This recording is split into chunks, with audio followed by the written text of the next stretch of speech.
On Monday morning, a 17-year-old schoolgirl named Sushma Debbarma from Jompoijala Harikumar village passed away after drinking poison at her home, hiding from her parents. After eating poison, she was first taken to Khorang hospital by her parents, later referred in Agartala GB hospital. However, she collapsed in Agartala GB hospital in the end. Sushma Debbarma passed away. The family members has no idea on what reason the 17-year-old schoolgirl ate poison.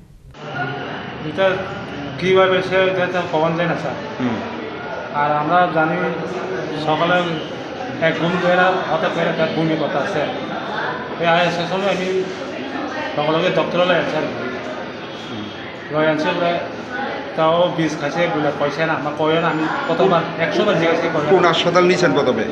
হ্যাঁ প্রথমে কোন হাসপাতাল নিয়েছেন? ওই খেরামারা হাসপাতাল। আচ্ছা, তারপর আমরা চেষ্টা করছিল ওরা জিগাইছে ওষুধ খাইনি বারবার 100 বার বলতে জিগাইছে তবুও না আমিও তো জানাম না কিছু ওষুধ খাইছে বলে খাই না খাইছে আমি আর জানি না।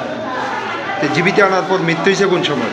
হ্যাঁ জিবি হাসপাতালে আনার পর মৃত্যু হয়েছে কোন সময়?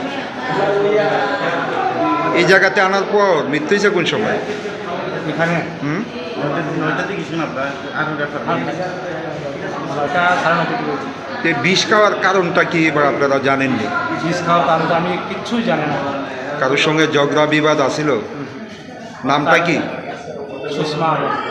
সুষমা দেববর্মা। বয়স কত?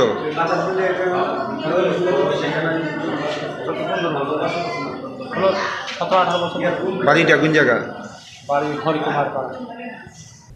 Bureau report, Chini Khorang.